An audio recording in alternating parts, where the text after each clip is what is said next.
सुबह सुबह गांव में अगर किसी खेत के पास ज्यादा लोग खड़े दिख जाएं, तो समझ जाइए या तो फसल बहुत अच्छी हुई है या फिर कोई नई मशीन आई है। और फिर वहीं खेत के किनारे धीरे धीरे पूरी चौपाल लग जाती है। कोई मिट्टी हाथ में लेकर उसकी सेहत यानी सॉइल हेल्थ की बात करता है, कोई नमो ड्रोन दीदी के आने की चर्चा करता है, तो कोई मुस्कुरा कर कहता है खेती बदल रही है भाई। लेकिन एक वक्त था जब किसान की बातें नई तकनीक से कम मौसम और नुकसान से ज्यादा शुरू होती थी। साल 2013-2014 में कृषि बजट सिर्फ 27,663 करोड़ रुपए था, जिससे किसानों को पूरा सहारा नहीं मिल पाता था। वहीं अब ये बजट बढ़कर 1.4 लाख करोड़ रुपए हो चुका है। अब किसान सिर्फ मौसम पर निर्भर नहीं है, बल्कि सरकार उसके साथ एक दीवार बनकर खड़ी है। युद्ध की वजह से दुनिया में खाद के दाम बढ़े, फिर भी 1.77 लाख करोड़ रुपए की सब्सिडी देकर किसान पर बोझ नहीं आने दिया गया।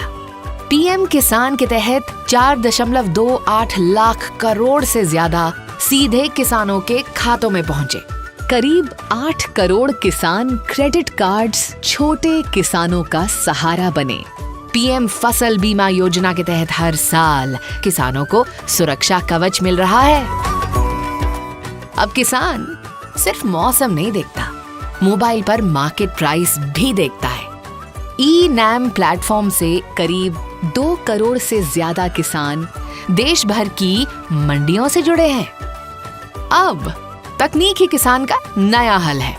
करीब 26 crore soil health cards lab को खेत तक ले आए हैं। सिर्फ खेत ही नहीं, हमारी ब्लू इकोनॉमी भी लहरें मार रही है। मछली उत्पादन अब दोगुना होकर 197 लाख टन के पार पहुंच गया है। आज भारत सिर्फ अपनी थाली नहीं भर रहा, दुनिया को खिला रहा है। हम दूध, दाल, मसाले और बाजरा यानी मिलेट्स के उत्पादन में दुनिया में नंबर 1 है। भारत के खेतों से निकला सामान आज $51 बिलियन से अधिक के कृषि निर्यात के रूप में वैश्विक बाजारों की शोभा बढ़ा रहा है। अब शाम को खेत से लौटते वक्त किसान के चेहरे पर सिर्फ थकान नहीं होती, एक सुकून भी होता है कि उसकी मेहनत अब एक विकसित भारत की नींव रख रही है।